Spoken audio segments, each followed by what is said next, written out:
What if I told you that American soil was invaded during World War II? Not Hawaii, not some distant Pacific island, but the actual continental United States.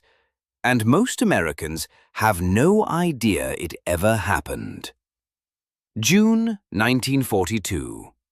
While the nation celebrated early victories at Midway, Japanese forces were landing on American territory in Alaska's Aleutian Islands. But this was just the beginning. Japan had already fired on California, already bombed Oregon, already killed American civilians on their own soil. This isn't alternative history. This is the forgotten war that came to America's doorstep. February 23, 1942.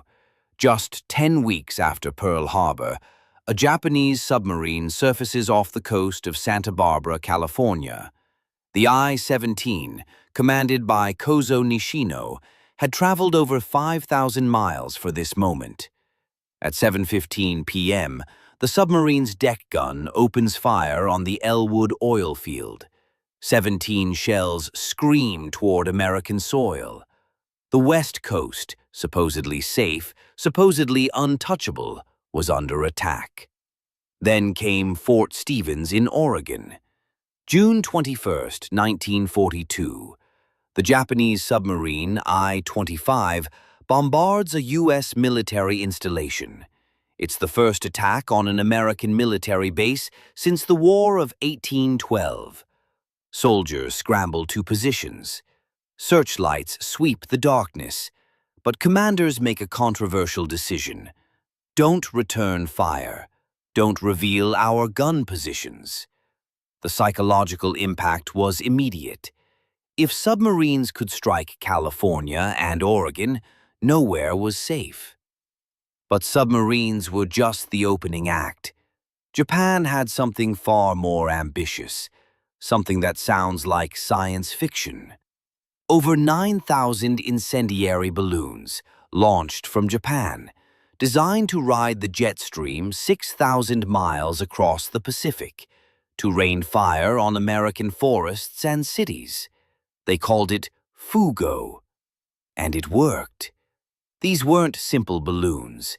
They were marvels of engineering, 33 feet in diameter, carrying incendiary and anti-personnel bombs, equipped with automatic altitude controls. Schoolgirls in Japan assembled them by hand, using washi paper and potato paste. The U.S. government kept it secret. A total media blackout. They couldn't let Japan know their weapons were reaching America. But they were reaching America. From Alaska to Texas, from Oregon to Michigan. May 5, 1945, Bly, Oregon. A pregnant woman and 5 children discover one on a picnic. It explodes.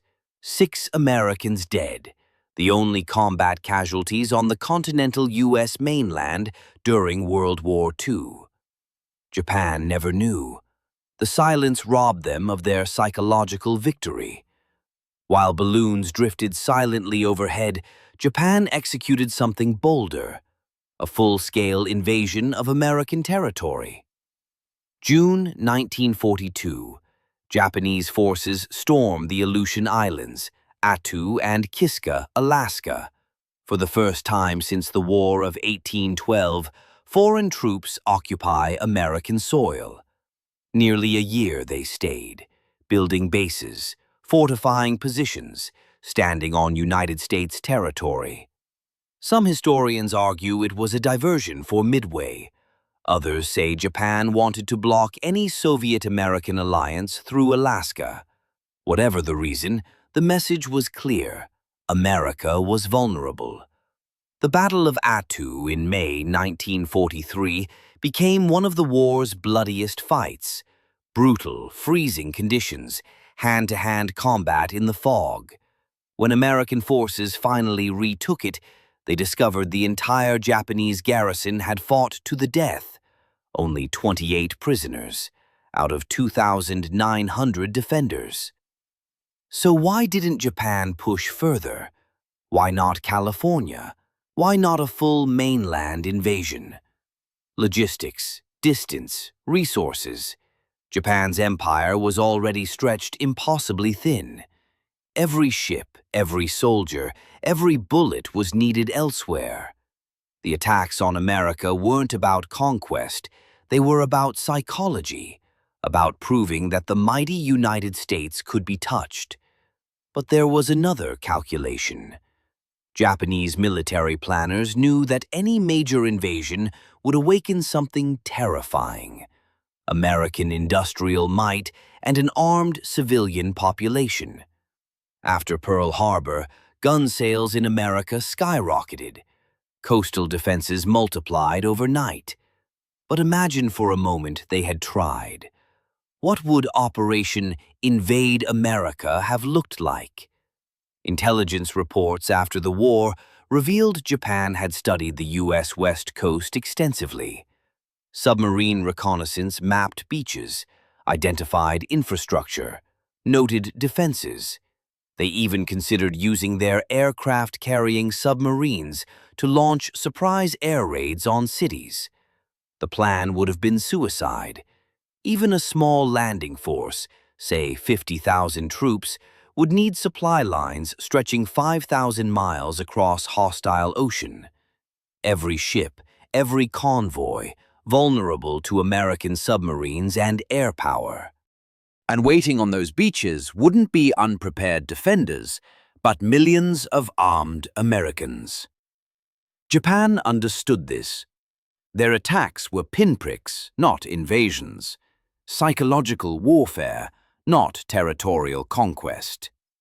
Today, few Americans know their mainland was attacked during World War II.